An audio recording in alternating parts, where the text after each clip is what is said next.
하나님의 말씀 요한복음 6장 16절에서 21절 말씀입니다.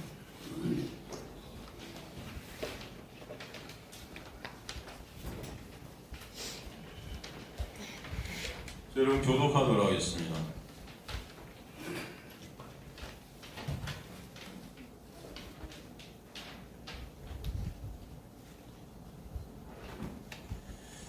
제가 먼저 16절을 읽겠습니다. 저물매 제자들이 바다에 내려가서 배를 타고 바다를 건너 건너가는데 이미 오고 이제는 아직 그들에게 오시지 아니하였다.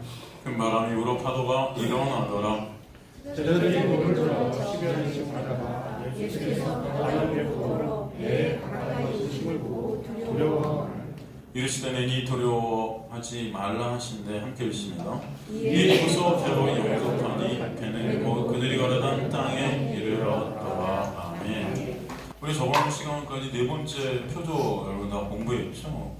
오늘은 이제 다섯 번째, 여섯 번째 표적. 시간이 되면은 제가 여섯 번째까지 가고요. 혹시 시간이 안 돼서 여러분이 막 힘들어하고 막 옆으로 떨어지시고 막 그러시면 제가 다섯 번째 표적하고 끝나겠습니다. 여러분, 이게 사실 제가 이제 마지막 일곱 번째 표적을 남겨놓고 복습을 하는 것은 여러분 이 표적들을 다 여러분이 그래도 숙지를 하시고 기억을 해 주시는 것이 또 일곱 번째 표적 나가기 전에 한번 우리가 복습해서 그것을 아는 것이 되게 중요하다 생각이 듭니다. 여러분 이거 많이 하면 뭐겠습니까? 얼마 아시는 것이 중요하니까 다시 복습을 하는 거고 복습을 하시면서 또 잊었던 부분들을 다시 좀 이렇게 잘 정리하시는 그런 시간이 되었으면 좋겠습니다. 여러분 저번주에 우리가 살핀 오병이어의 표적 이것은 무엇입니까? 여러분 구원은 오직 생명의 떡 대신 누구? 예수 그리스도의 그 놀라운 십자가의 은혜로만 이루어진다는 것을 설명해 주시는 표적이에요. 그죠? 이것은 어린아이의 믿음, 어린아이의 순종, 무슨 어린아이가 그 떡을 제공했으니까 우리도 그렇게 열심히 없는 상황에서도 이런 것들을 제공하면 하나님이 12배 광주리 같은 그런 기적을 막 일으켜주시고 이런 게 아닙니다, 여러분. 이런 게 아니다. 이런 거다? 아니다. 아니에요. 여러분 떡 5개와 물고기 2마리가 의미하는 게 뭐였죠? 여러분 기억나세요? 응? 떡 2마리 떡 5개와 물고기 2마리인데 사실 2조각입니다. 이게 마리가 아니고 조각이에요. 헬라어 먹는 거. 조각. 조각. 이 조각이 의미하는 게 뭐다? 다 사실 율법이에요. 율법. 간단히 말하면. 그죠? 여러분 기억나시죠? 이것도 안 해도 되는 거죠? 여러분? 보리떡이잖아요. 이게 원래 떡이라고 되어 있지만 보리떡이잖아요. 보리떡이 여러분 어떤 떡이다? 가늠한 여인이 그죠? 죄를 용서받기 위해서 제사 드릴 때 쓰던 그죠? 그 떡이 보리떡. 원래 짐승의 먹이다. 이게 되게 하찮은 거잖아요. 그죠? 그냥 5개 다 율법을 의미하는 숫자. 여러분 다 공부했어요. 그죠? 물고기 저주의 바다에서 사실 우리가 물고기 여러분이 그 알에서 태어난 그 여러분 이것도 다 저번 시간에 상세히 공부했죠? 이 2개, 이 10개면 5개를 2개가 압축했잖아요. 일단 율법. 이것을 말하는 것은 이 떡 5개 물고기 2마리가 의미하는 건 간단히 말해서 뭐다? 인간의 불가능함이에요. 인간의 불가능. 이것을 통해서 우리는 어떻게 할 수밖에 없다. 무엇을 통해서도 인간들은 죽을 수밖에 없다. 죄 가운데, 저주 가운데 멸망할 수밖에 없다는 것을 의미하는 게 이 떡 5개 물고기 2마리다. 근데 이게 누구의 손에 들어가요? 누구의 손에? 예수의 손에 들어가는 거예요. 그죠? 예수의 손을 걸쳐서 생명의 떡으로 주어지는 겁니다. 이게 그랬을 때 12와원이 10이라는 숫자가 어떤 숫자다? 12. 하나님 나라의 백성의 숫자로 해서 12지파, 12제자. 이 더해잡고 나중에 요한계시록에 보면 장로가 몇 장로가 나오죠? 24장로가 나오시잖아요, 여러분. 기억나시죠? 복습이 최고구나, 여러분. 매주 해야 되겠다, 매주. 저는 좋죠. 전 설교 준비 안 하고 똑같은 설교 1년 내내. 그죠? 이해되시죠? 그래서 12광주리가 나왔다는 것은 이 율법으로 인간은 죽을 수밖에 없는데 율법을 십자가를 통해서 예수 그리스도가 다 이루셔서 내가 이루었다 테텔레스타이 그래서 그것이 우리에게 뭐가 된 거예요? 저주가 된 게 아니고 복, 그죠? 생명이 되게 하셨다. 그래서 12광주의 하나의 백성들이 생기게 되는 놀라운 은혜가 있게 되었다는 것을 보여주시는 표적이 어떤 표적이다? 오병이어의 표적이다. 오케이? 여러분? 이해가 되시죠? 그래서 이것을 통해서 우리는 예수 그리스도의 그 십자가에 올라온 은혜를 보게 되는 것입니다. 그 표적은 다 예수 보이는 거예요. 그 십자가 보이는 거예요. 제가 그랬죠, 여러분? 음란한 세대는 표적을 구하나? 음란한 세대는 그 표적 자체, 표적을 통해서 내 유익으로 삼는 거예요. 그 기적, 표적 이런 것 통해서 내가 원하는 거 얻고자 하는 이 음란한 세대다. 가는 더 우상숭배, 성경에서 말하는 그렇지만 진정이 표적을 통해서 하나님의 백성들 누굴 보는 거예요? 예수 그리스도를 보게 되는 역사가 있게 하시겠다. 그래서 오늘도 이것을 통해서 우리가 예수를 보게 되는 거죠. 이 오늘 우리가 살필 이 5번째 표적은 사실은 이 오병이어의 표적을 다시 요약해 주시고 강조하는 것입니다. 어떻게 하시는 것이다? 요약하고 강조하는 것이다. 강조하는 것이다. 여러분 이 표적이 어떤 표적입니까? 우리가 아까 읽었지만 여러분 아까 한번 읽어보신 이게 무슨 표적이야? 뭐 이렇게 여러분 생각하실 수 있겠죠. 그죠? 저물고 제자들이 바다에 내려가서 배를 타고 바다를 가는 가버나움으로 가는 이미 어둡고 예수는 아직 그들에게 오지 아니하셨더니 큰 바람이 불어 파도가 일어나더라. 제자들이 물을 저어 시베를 찡가다가 예수께서 바다 위로 걸어 배에 가까우심을 보고 두려워하거나 이르시는 내니 두려워하지 말라 하시는데 이에 기뻐서 배를 영접하니 이는 곧 그들이 가려던 땅에 이르렀더라. 여러분 이게 어떤 표적이죠? 응? 이 5번째 지금 요한복음에서 기록하고 있는 표적이다. 예수께서 무리를 걸어오시는 표적. 이해가 되시죠, 여러분? 여러분 아시죠? 보통 사실 이 요한복음 굉장히 간단, 명료하게 이것을 갖다 팍 이렇게 썼습니다. 압축해서. 근데 이것은 다른 복음서에도 동일하게 나오잖아요. 마태복음에도 나오고. 여러분 마태복음 같은 경우는 이걸 굉장히 좀 이렇게 약간 더 세밀하게 제자들을 또 등장시키면서 이 상황을 좀 이렇게 풀었었어요. 한번 가볼까요? 마태복음 14장 22절에 33절 보면은 예수께서 즉시 제자들을 재촉하사 자기가 무리를 보내는 동안에 배를 타고 앞서 건너편으로 어떻게 가게 하시고 제자를 먼저 보내셨어요. 건너편으로 가라고 배를 태워서 보내시고 23절 무리를 보내시니 기도하러 따로 산에 올라가시니라. 저물매 거기 혼자 계시더니 배가 이미 육지에서 술이나 떠서 바람이 거스름으로 물결로 말미암아 고난을 당하더라. 밤 사경에 예수께서 바다 위로 걸어서 제자들에게 오시니 제자들이 그가 바다 위로 걸어오심을 보고 놀라 유령이라 하며 무서워하며 소리 지르거늘 예수께서 즉시 이르시되 안심하라 나니 두려워하지 말라. 베드로가 대답하여 이르시되 주여 만일 당신이 주님이시거든 나를 명하사 물 위로 오라 하소서 하니 오라 하시니 베드로가 배에서 내려 물 위로 걸어서 예수께서 가되 바람을 보고 무서워 빠져가는지라 소리질러 이르되 주여 나를 구원하소서 하니 예수께서 즉시 손을 내밀어 그를 붙잡으시며 이르시되 믿음이 작은 자여 왜 의심하였느냐 하시고 배와 함께 오르매 바람이 그치느니라. 배에 있는 사람들이 예수께서 전하며 이르되 진실로 하나님의 아들이로소이다 하더라. 이건 조금 여러분 이 상세하게 이 그림을 좀 설명하고 있는 거죠. 그죠? 이게 같은 내용입니다. 같은 내용이에요. 여러분 보통 우리는 그래서 많은 그 설교자들이 설교를 할 때 마태복음 14장 이 부분을 설교를 많이 해요. 요한복음 갖고 설교 안 합니다. 이 부분은 사실은 이 부분 여러분 다 들어보셨죠? 교회를 한 10년 이상 다니신 분들은 이런 이 베드로가 이 무리를 막 걸어오고 예수님이 막 베드로를 보고 있고 뭐 이런 그림들 보신 적 있죠? 네. 보통 근데 우리 이런 설교 들으면서 어떻게 설교 들으셨어요? 네? 설교 들어보신 분? 한번 손 들어보세요. 이 설교 들어보신 분? 와, 한 분도 안 계세요. 이 설교 안 들어보셨어요? 아, 못 들어보셨어요? 아, 진짜 들어보신 분? 이 설교 안 들어보세요? 이 본문으로? 아, 정말요? 진짜 놀랄 일인 것 같은데요? 이동호 집사님 들어보셨어요? 안 들어보셨어요? 아, 솔직히 말해, 솔직히. 왜 거짓말해? 진짜. 이제 성도님들, 네? 목사 앞에서 거짓말해도 이게 뭐야? 다 은혜라고 제가 그러니까 이게 다 너무하신 거 아니에요?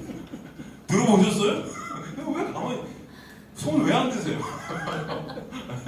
네? 또 누구 한 명만 더 물어보자. 시원아 이거 들어봐. 아 시원이는 가족이니까 됐다. 하늘아 이거 들어봤어 안 들어봤어? 안 들어봤어요, 이 설교? 아, 그래. 성도 누구? 우리 신상호 원사님, 이거 들어보셨어요? 안 들어보셨어요? 야, 근데 손도 안 드시네. 검사님도 거짓말하시고, 이제 집사님도 거짓말하시고, 도대체 저희 교회는 솔직한 분이 누구십니까? 이거 다 들어보셨잖아요. 근데, 그럼 좋다. 이거 들어보셨는데, 이거 들으시면서 뭐라고 설교를 들으셨어요? 이동호 집사님. 이거 어떻게 해? 이 설교의 주제가 뭐예요, 주제가? 믿음 약한 왜? 베드로를 의심했다. 그러니까 베드로가 의심했으니까 너는 너래 집사님 집사님 어떻게 알아? 의심하지 말아라. 그래 의심하지 말자. 의심하지 않는 우리가 되자. 그래서 우리 베드로 같이 의심하면 빠지니까 의심하지 않고 주님을 잘 믿어서 바다 위를 우리도 걷는 기적의 역사가 우리 인생 가운데 있게 하여 주소서 했잖아요. 결단하고 나갑시다. 그죠? 네? 믿음이 약한 자들아. 그죠? 그렇지 않으셨어요? 그런 내용이 아닌 거예요. 그죠? 이 말씀은 그거와 반대입니다. 반대 여러분. 그런 내용이 아니에요.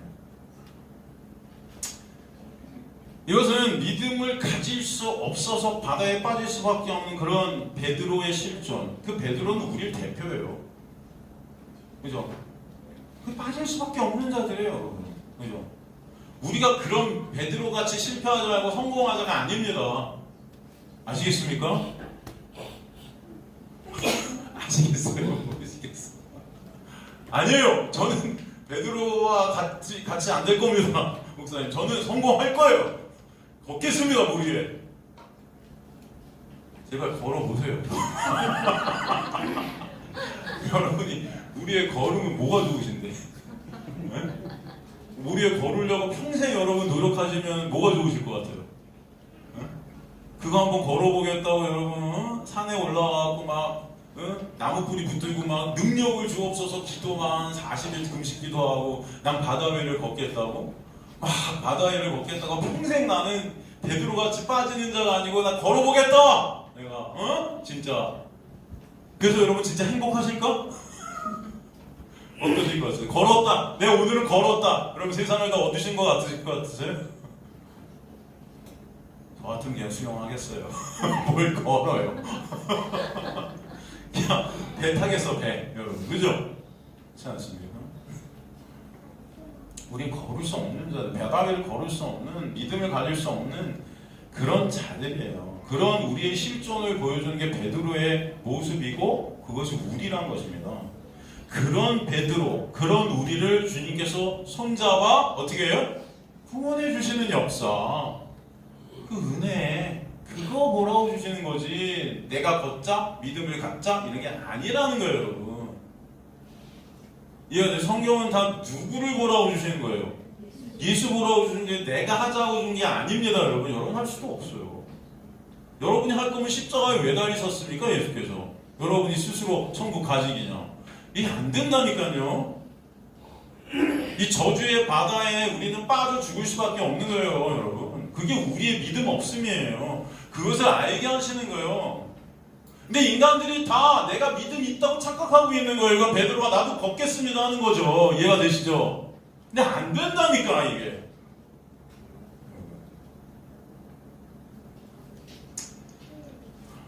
설교 다 한 것 같아. 다시 본문으로 돌아가서 왜 그런 것인가? 우리 요한복음을 한번 보겠습니다. 요한복음 우리 오늘 본문 요한복음 6장 16절 보면 저물매라는 단어가 나와요. 저물매.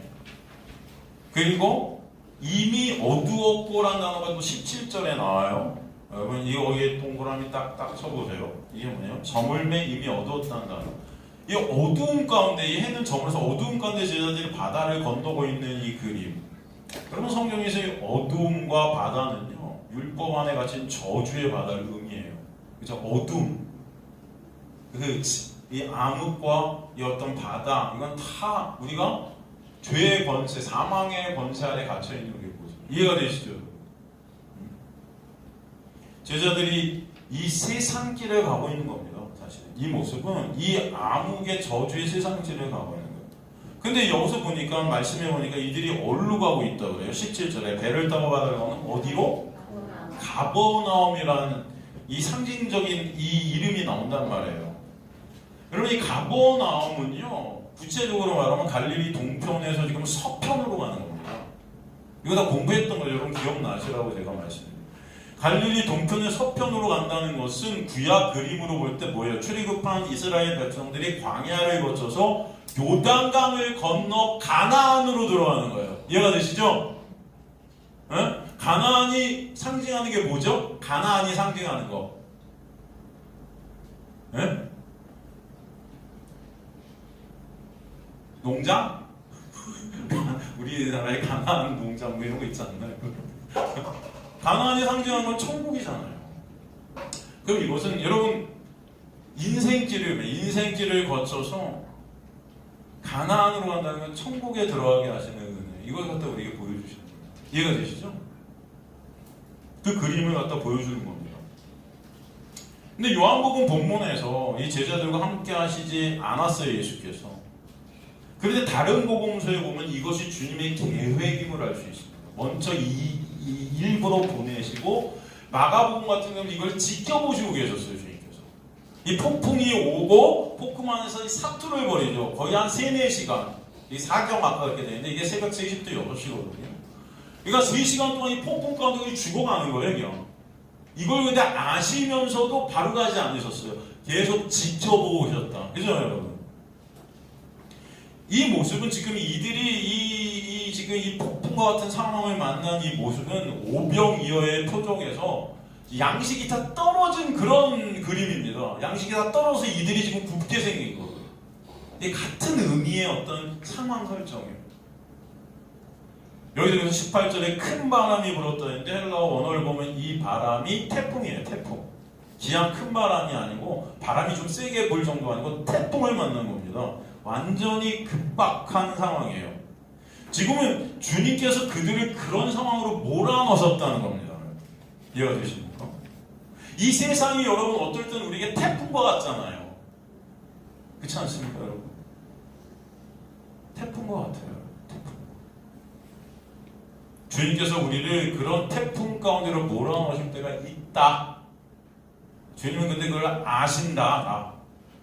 아시겠습니까, 여러분? 그럼 그들을 지켜보시다 때가 되어 그들에게 가신 거예요. 왜 그랬을까요? 왜? 주님의 은혜가 뭔지를 보여주시는 거죠.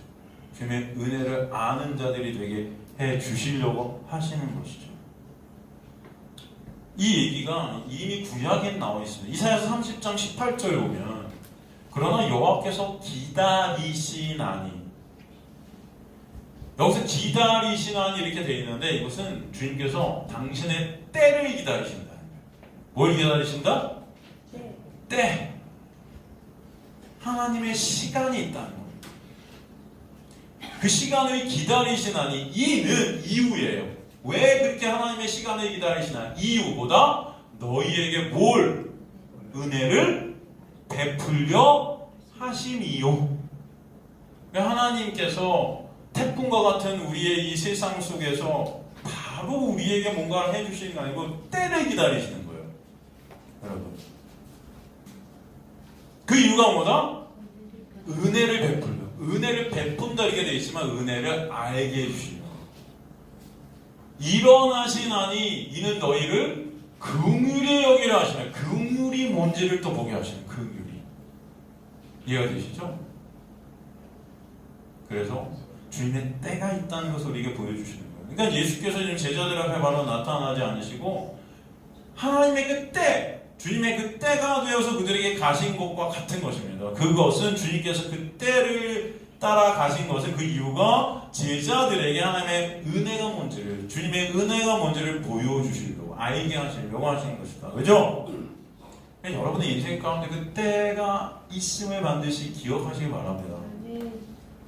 여러분이 지금 어떤 상황에서 힘들고 어렵고 고난 가운데 있고 아픔 가운데 있고 태풍과 같은 그런 상황이 있을지라도 여러분 그 모든 상황을 통해서 하나님은 은혜를 알게 해주시는 거예요.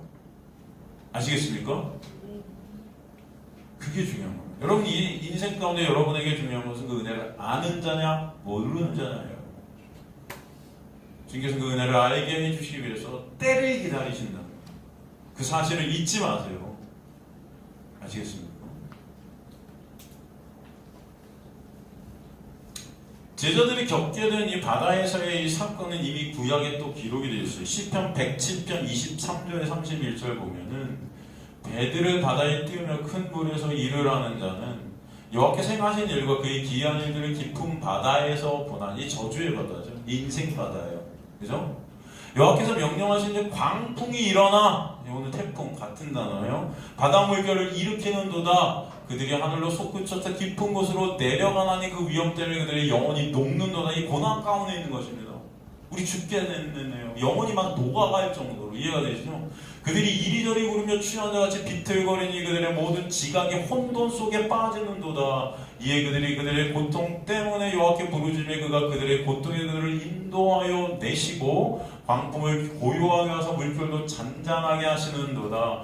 그들이 평온함으로 말미암아 기뻐하는 중에 여호와께서 그들을 바라는 항구로 가버나움이죠. 인도하시는 도다. 여호와의 인자하심과 인생에서 행하신 기적으로 말미암아 그를 찬송케 되는 역사가 있게 하시겠다. 그 은혜 때문에. 그죠? 여호와의 인자하심으로 인생에서 행하신 그 기적으로 말미암아 그를 찬송할지어다. 여러분, 그 은혜를 알게 하시기 위해서, 찬송케 하시기 위해서 주님께서 오늘도 이 제자들의 일을 버리신 것입니다. 그렇죠? 동일한 말씀 아닙니까? 어떻게 생각하세요? 시편 이 말씀의 내용이 우리 인생의 길이라는 거. 이게 사실 여러분 생각해보세요. 이 예수님의 제자 지금 배를 타고 있는 이들은 여러분 바다의 그 항해 전문가들이라는 사람들, 어부들이에요. 더 예수님보다 더 전문가들입니다. 그러나 지금 이 상황 속에서 자신들의 힘과 노력으로 그 저주의 바다에 빠져나올 수 있어요, 없어요? 없었다는 거예요. 그래서 새벽 4경, 밤 4경, 새벽 3시부터 6시까지 여러분 사투를 벌이지만 됐다 안 됐다? 안 되는 거예요. 인간의 힘과 노력, 능력으로는 이 저주의 바다, 이 저주의 세상, 이 죽음의 권세 아래서 절대 인간들은 스스로의 힘으로 구원이라는 것을 이룰 수 있다 없다? 없음을 보게 하시는 거예요. 그런 그들을 주님께서 다 알고 보고 계셨다. 그래서 마가복음 6장 48절에 제자들이 힘겹게 노젓는 것을 보시고, 이렇게 되어 있어요. 보시고 다 하신 거예요. 그런데도 밤 4경쯤에 바다 위로 오셨다. 여러분, 주님은 여러분의 모든 것들을 다 어떻게 하신다? 알고 보고 계신다. 잊지 말아요. 여러분 고난 속에 있을 때 더 섬세하게 여러분을 보고 계십니다. 아픔 속에, 고통 속에 있을 때 여러분을 더 섬세하게 보고 계시면서 때가 되어서 그 은혜가 뭔지를 가르쳐 주시고. 아시겠습니까? 네.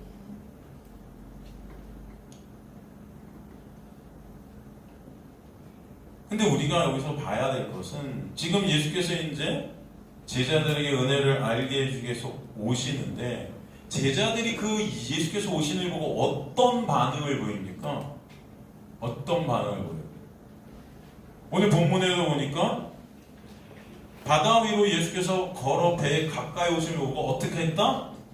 두려워하거늘. 다른 복음서에 보니까 유령이다 막 그래. 유령이다. 네? 여러분 왜 두려워했을까요? 설마 예수님이 우리를 걸어오시리라고는 상상을 못했다. 그죠? 두려운 거죠. 여러분, 근데 이들은 오병이어의 표적에서도 예수님이 이 기적을 이끄는 이 표적을 다 봤습니다. 그럼에도 불구하고 그 예수님이 누군지를 모르는 거예요. 물 위로 걸어오시는 그 예수님이 누군지를 모르는 거예요. 그 예수님이 이 세상을 창조하신 전지전능하신 주님이심을 모르는 것입니다. 그냥 두려워 떠는 거예요. 지금 예수님을 보면서 메시아이신 구원자이신 하나님의 놀라운 은혜를 베풀어 주시오신 그 예수님을 보면서도 떠는 거예요. 이것이 인간의 문제다라는 거예요. 뭐다? 무지하다는 거예요. 무지. 말씀을 보면서도 예수를 몰라요. 그러니까 여러분 두려워하는 것입니다. 말씀을 예수로 보고 예수의 놀라운 은혜로 봐야 되는데 이걸 다 내가 지켜야 될 어떤 율법으로 보고 앉아있어요. 그러니 두렵죠. 이거 못하면 지옥 갈 것 같고. 분명히 예수께서 내가 다 이루셨다 했는데도 그게 안 믿어지는 거예요. 그 예수의 십자가가 뭔지를 몰라요. 십자가 따로, 내 행위 따로. 그러니까 매 순간 인생이 두려운 겁니다, 여러분. 내가 뭘 해야 될 것 같은 거예요. 안 하면 지옥 갈 것 같고. 안식이라는 게 없어요, 여러분의 인생 가운데. 뭔가를 해야 될 것 같아. 성경도 오늘 한 5장은 읽어야 될 것 같고, 기도도 오늘 1시간 이상, 오늘 1시간 막 일주일을 했는데 뭔가 좀 찝찝해. 그러면 1시간 반 늘어나. 근데도 좀 찝찝해. 그럼 2시간 늘어나. 그러다가 무슨 교회에서 24시간 기도하지. 아주 여러분을 들들 볶죠. 특별 새벽 기도부터 해서 뭔가 해야 돼. 왜? 불안하니까. 그러면서 여러분 진짜 그렇게 했을 때 여러분에게 안식이 옵니까? 제가 장담하고 본데 절대 오지 않아요. 절대 온다 안 온다? 해보세요. 오나 안 오나. 해보신 분 계시죠 여기 솔직히. 그렇게 한번 해보신 분. 그죠? 한번 손 들어보세요. 그렇게 난 해봤다. 난 한번 해봤다. 우리 교회는 그렇게 없어요. 여기 다 무슨 새신자들이세요? 교회 안 다녀보셨어요? 처음 오세요 여기 다? 우리 최은미 집사님 하셨대. 그죠? 어때요? 안식이 오세요? 더 무겁죠? 더 불안하고. 그쵸? 그래서 제 말 맞다니까? 목사님 어떻게 이렇게 잘하세요? 저도 해봤어요. 자 경험자야. 저는 안 하고선 설교 안 합니다. 다 해봤으니까 하는 거예요 지금 여러분께. 여러분이나 저나 다를 게 없다. 그죠? 똑같죠? 다 죄인이다. 그러니까 내가 한 것들 여러분이 다 한 거다. 저도 모태신앙이에요 여러분. 이래봐도 여러분 저 볼 때 이렇게 날라리 갖고 저 목사님 신앙이 없는 것 같고 막 그렇죠? 모태신앙이에요 이래봐도 여러분. 웬 못된 신앙이 모태신앙이라고.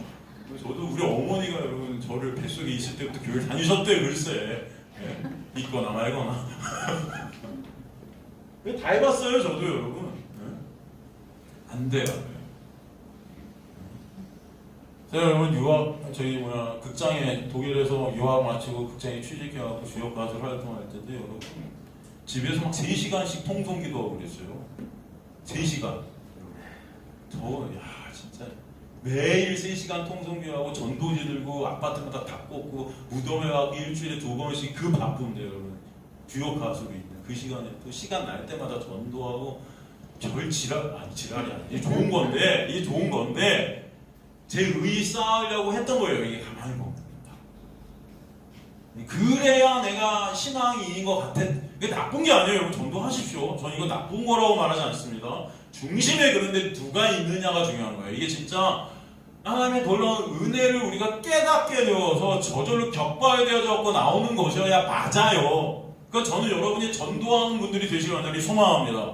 하나님의 말씀을 전하시고 은혜를 나누시는 분들이 되길 간절히 소망합니다. 그런데 이게 주객이 전도돼 버렸어. 이런 걸 통해서 내 의를 쌓고 난 이거 했으니까 난 천국 백성이 하나님 상 주세요라고 하나님과 거래하는 우리의 모습이 된다면 거기 무슨 안식이 있냐고요 여러분. 안 된다니까요 그게. 마음이 평안해지고자 오늘부터 내가 성경을 10장을 보든 기도를 2시간 3시간 하다 안 돼요 여러분의 힘으로. 근데 인간들이 이걸 된다고 착각하고 교회에서도 이렇게 하지 마. 이게 문제예요. 그러면 그렇게 해갖고 마음에 안식도 없는데 여러분은 뭐만 쌓이냐? 의만 쌓여요. 그래도 난 이렇게 했다. 난 이게 천국 백성 같아. 귓불 아무것도 아니면서. 제가 이렇게 말하면 여러분 또 막 목소리 너무하시다 할 수 있는데 여러분 다 아시잖아요. 그치? 최은미 선생님 아시겠죠? 그죠? 여러분들 다 그렇게 해보셨어요. 이 무지가 문제예요. 무지 뭐다? 예수님을 모르는 게 문제예요. 그 은혜가 뭔지 모르는 게 문제예요.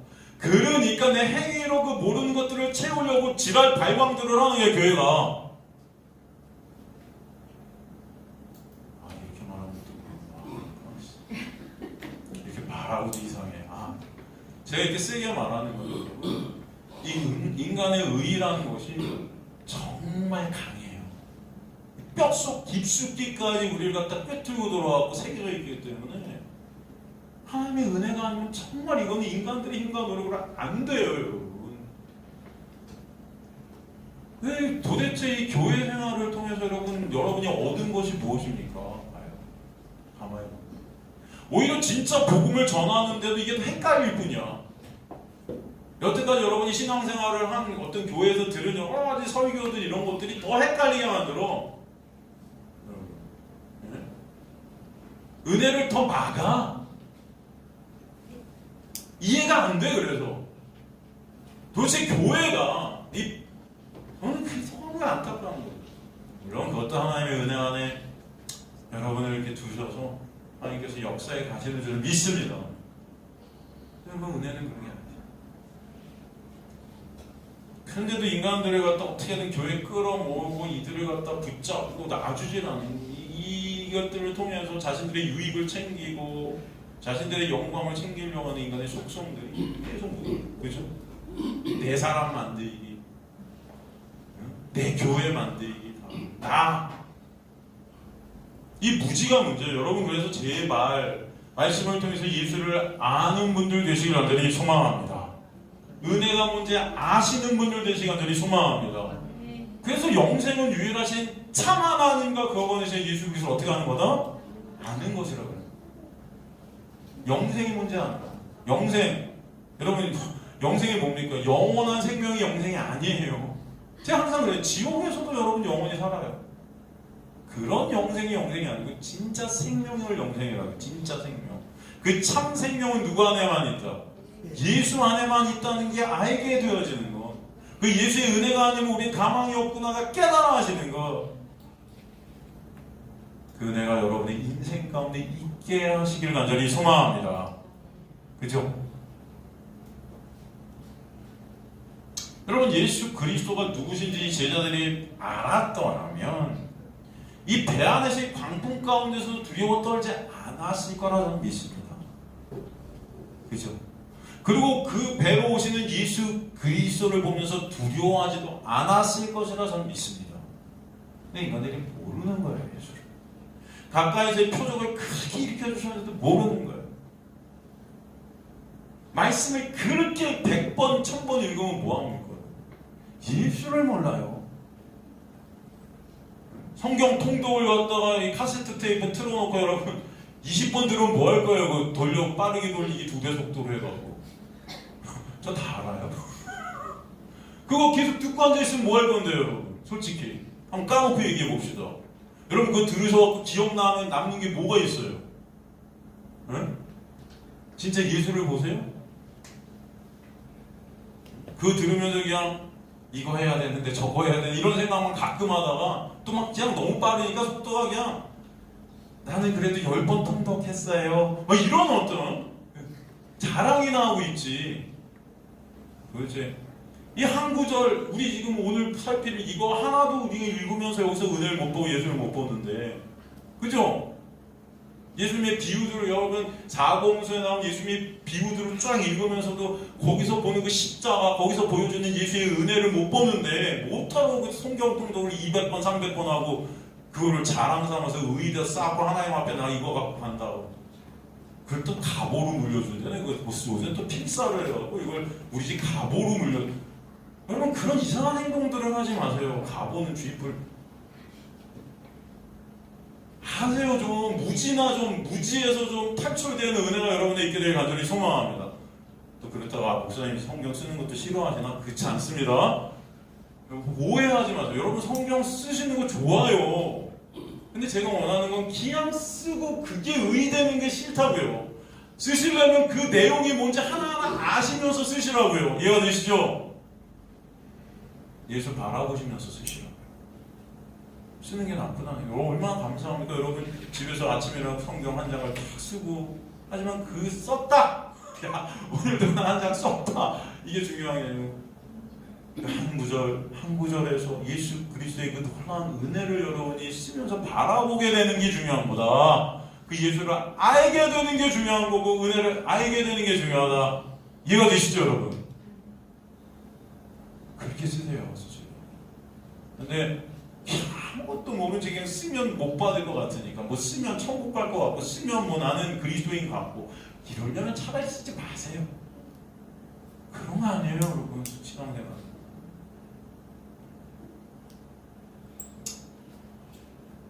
이 오병이어 표적에도 우리가 봤지만 주님을 모르고 죄와 눈과 귀가 이 막혀있는 자들은 예수의 그 표적을 보면서도 그걸 오해하는 거예요. 이게 뭔지도 모르는 거예요.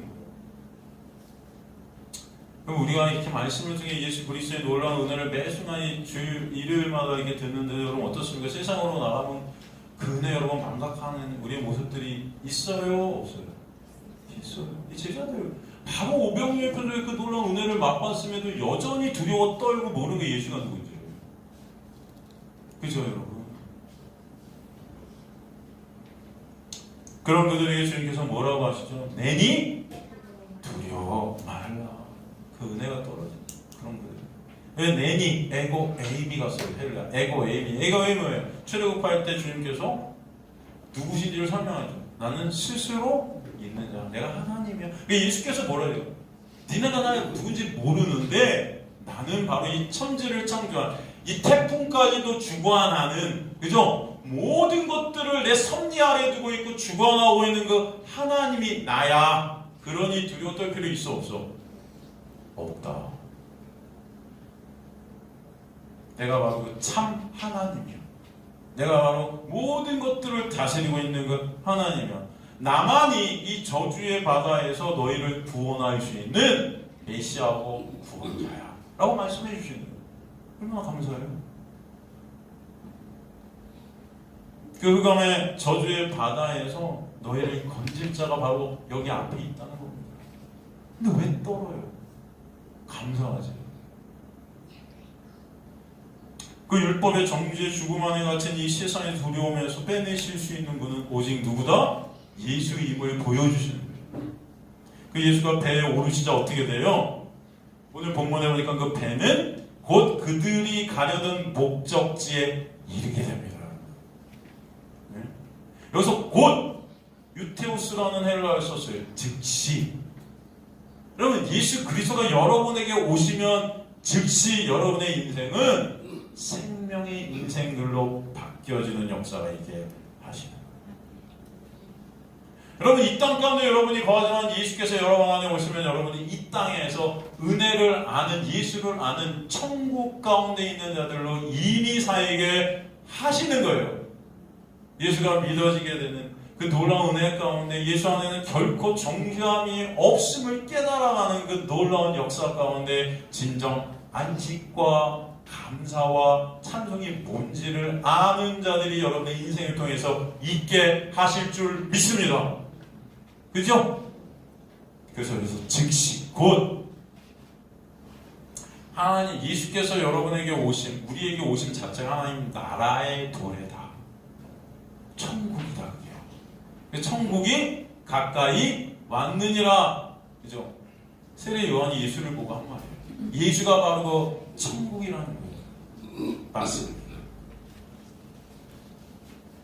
하나님 나라이신 예수 안에서 우리는 하나님의 영광, 그 천국의 영광을 보는 것입니다. 그 영광 안에서 감사와 찬송이 있게 됩니다. 그러기에 여러분 이 요한복음 이 초반부에 나와요. 영접하는 자 그 이름을 믿는 자의 하나님의 자녀가 되는 권세, 엑수시아 이 권세를 주셨나니 이렇게 어떻게 하나님을 영접하는 자가 되게 하셨다? 혈통으로나 육적으로나 사람의 뜻으로 되는 게 아니라 하늘로부터 난 자.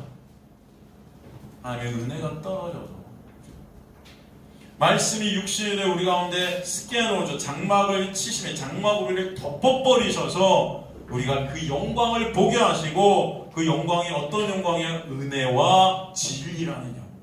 그것은 진리의 은혜예요.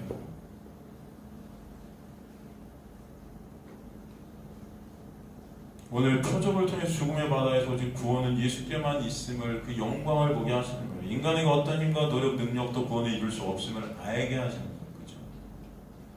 그럼에도 우리들은 그 은혜를 매 순간 이렇게 알려주시는데 여전히 세상 가운데 예수를 바라보지 못한 채 내 행위로, 내 능력으로, 내 노력으로 내가 바로 예수 되어서 이 세상을 헤쳐나가려고 하는 우리의 모습들이 계속해서 뻗쳐나오고 이걸 죄라고 해요. 내가 하나님 되기. 오늘 본문에서도 여러분 이걸 보여주는 거예요. 여러분 요한복음에 그게 안 나타났지만 마태복음에서 베드로를 등장시키는 겁니다. 아까도 제가 말씀드린 설교 초반부에 당신이 정말 예수면 나도 물 위에 당신처럼 걷게 좀 해줘요. 이게 우리 성도들의 목적이 되어버렸어요. 교회에서. 나도 예수처럼 예수 본받자. 예수 되자. 나도 예수처럼 물 위를 걷자. 엘리야의 능력, 엘리사의 능력, 갑절의 능력을 주옵소서 하면서 철학기도 때 무르짓는 자들. 한국 교인들. 그래서 여러분 그런 거 많이 했잖아요. 안 했어요? 엘리사의 갑절의 능력, 무슨 거야? 엘리야의 능력. 우리나라만큼 이 능력 좋아하는 나라는 없는 것 같아요.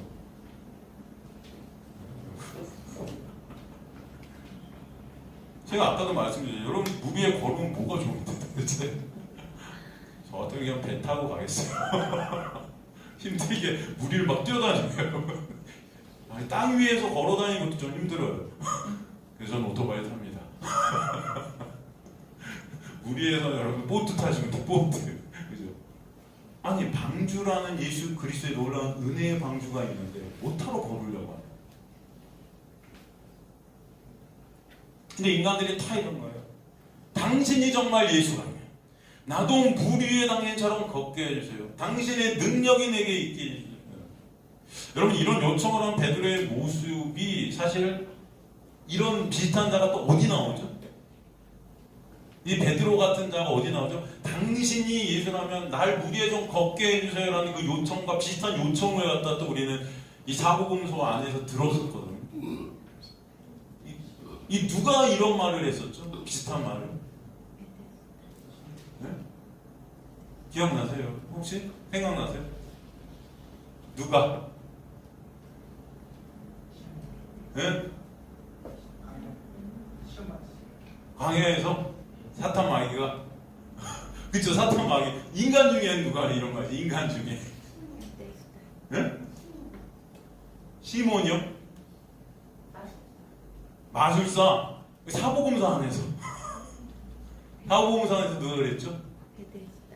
베데스다. 베데스다에서 뭐라 그랬었죠? 나를 건져내달라고. 이런 말을 하는 사람은 여러분 누구냐면 예수님 옆에 달린 강도예요. 예수님 옆에 달린 강도가 뭐라 그래요? 네가 진짜 하나님의 아들이거든. 너 정말 아들이거든, 왕이거든. 너도 살리고 좀 나도 살려봐. 그런 말 해요, 안 해요? 똑같은 거지.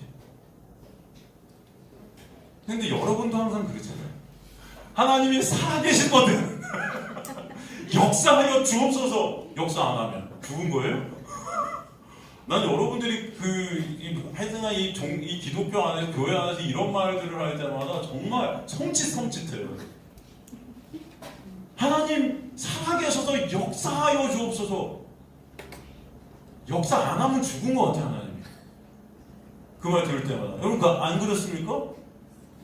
주님 살아계시거든 역사해 주실 줄 믿습니다. 하나님과 계속 거래하고 조건 걸고 그죠? 똑같은 거죠. 여러분 이 강도의 모습이 이 베드로의 모습이에요. 그죠? 당신이 하나님이거든. 여러분 막 삶 중에 어려운 일들이 막 있고 그럴 때 어떤 기도예요? 주님 정말 계신 거죠? 맞죠? 그럼 이거 좀 해결해 주세요. 이거 해결해 주세요. 그럼 당신 내가 믿을게요. 믿을까요? 해결해 주셨다. 치자. 여러분 믿겠습니까? 제 장난하다 합니다. 그건 그저 믿는 척할 뿐이에요. 또 이런 일을 하잖아요. 또 그래요. 주님 살아계시죠? 이거 해결해 주시면 믿을게요. 역사는 반복된다. 역사는 어떻다? 반복된다. 여러분 역사를 쫙 보십시오. 다 반복돼요. 전쟁의 역사, 이 종교의 역사 다 반복돼요. 인간의 역사는 다 반복이에요, 여러분. 이게 거짓말 또 하고.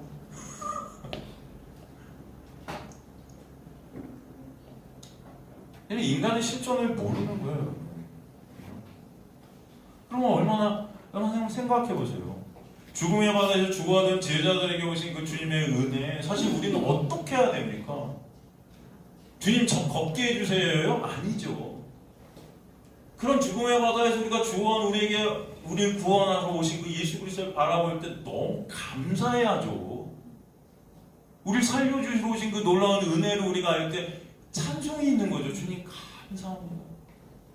그렇지 않습니까? 근데 그 은혜를 망각한 채 나도 한번 당신처럼 걷게 좀 해주세요.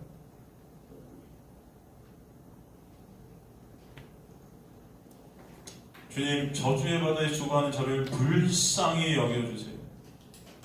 주님이 그런 우리에게 오신 것만으로도 감사합니다. 그게 우리의 마음이어야 될 줄로 저는 생각이 들어져요. 여러분 어떤 생각이 드십니까? 네? 저도 당신처럼 멋지게 바다 위를 걷는 특별한 남들이 못하는 능력을 가진 자, 그래서 남들에게 추앙을 받는, 그죠? 그런 자들에게 해주세요. 이건 뭐냐면 내 영광을 여전히 예수 통해 챙기려는 믿음 없는 죄된 우리의 모습입니다. 이해가 되시죠, 여러분? 여러분 다시 말하지만 주님께서 여러분을 이 땅으로 넘긴 이 저주의 바다, 이 어둠의 세상으로 넘기신 이유는 여러분 이 죽음 가운데, 이 저주 가운데 내 힘과 내 노력, 내 능력으로는 절대로 빠져나올 수 없는 그런 나의 실존을 철저하게 깨닫게 하시고 그런 우리를 거저대로 구원하시는 예수의 그 놀라운 은혜로 말미암아 감사와 찬송이 있게 하시는 줄 믿습니다. 그래서 예수만 영광 받으시도록 우리를 만드시는 거예요.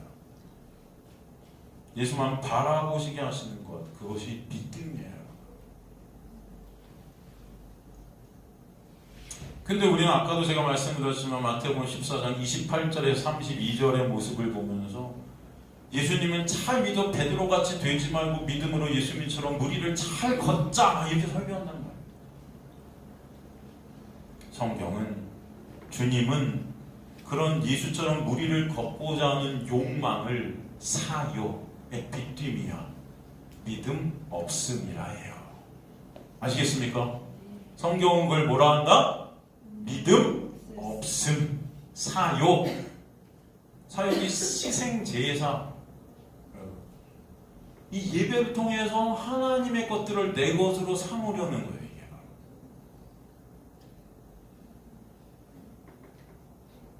31절에 주님이 베드로에게 뭐라고 그래요? 믿음이 적은 자예요. 헬라어. 이건 믿음이 적다는 게 아니고 믿음이 없다는 뜻입니다.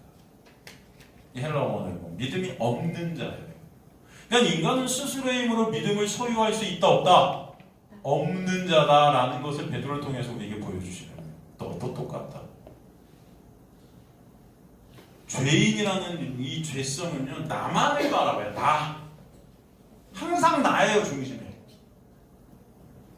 그래서 그 나의 행위를 통해 나를 천국 백성으로 증명해서 그것을 믿음이라고 착각하게 만들어요. 이 사탄 말이에요. 그걸 갖다 잘 활용하는 게 뭐냐면 율법이라는 말씀이에요, 여러분. 말씀을 그래서 율법으로 보게 하는 거는 이 말씀을 통해 이걸 지켜서 내 의로 하나님 앞에 가려는 것입니다.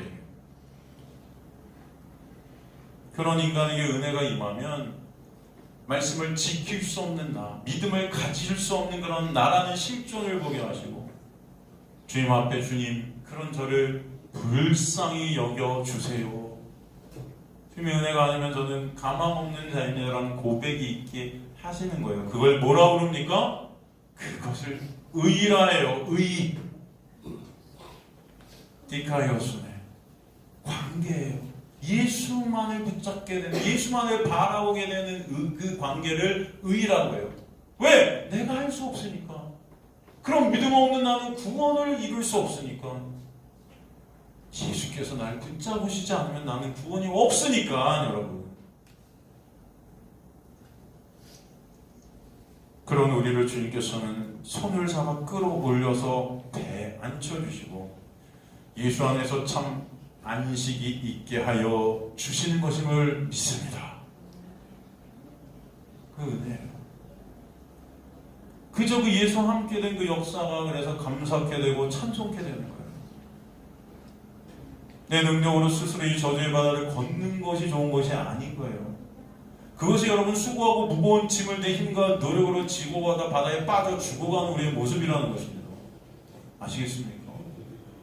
이 저주의 바다에서 예수와 함께 방주 안에서 안식해 되는 은혜가 참 은혜이고 주님의 역사임을 아시기 간절히 소망합니다.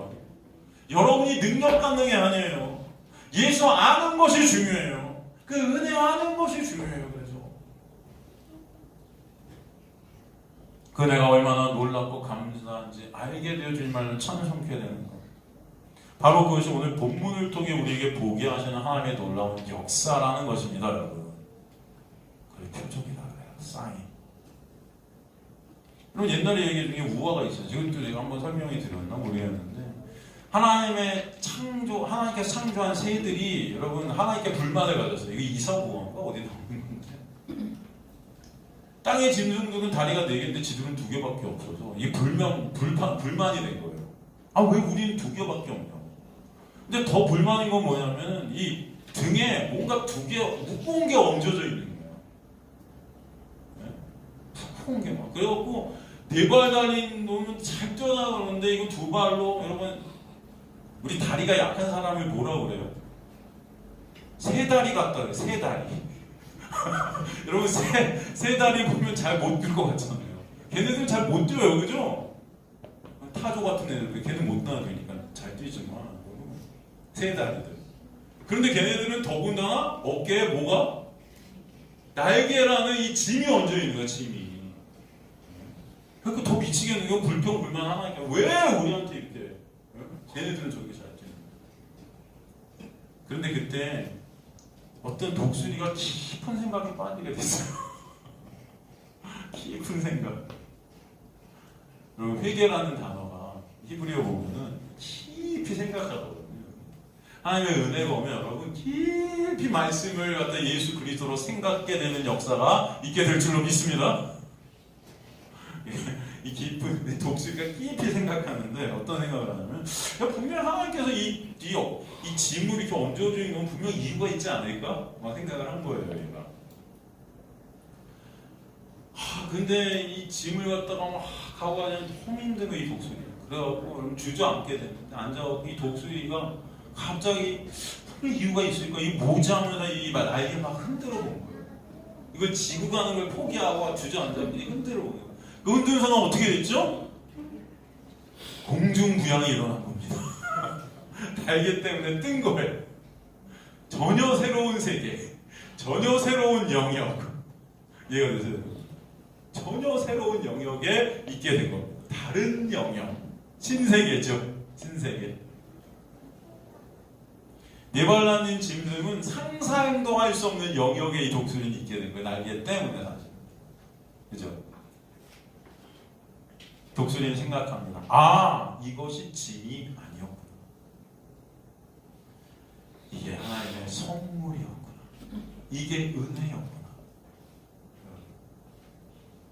하나님은 여러분을 율법의 세상에 넘기셨어요. 율법의 짐을 지고 가는 우리의 모습이 있습니다. 말씀을 이 짐으로 우리는 말씀을 지켜서 이것을 의의 삼아서 천국에 우리 스스로의 힘으로 노력해야 들어갈 것 같아요. 말씀을 보면서 우리 그것이 율법을 보는 짐을 지고 가는 자들이 된 거예요. 근데 하나님의 은혜가 임하면은 이 말씀을 통해 이제 누구를 봐요? 예수라는 새로운 영역을 보게 되는 거죠.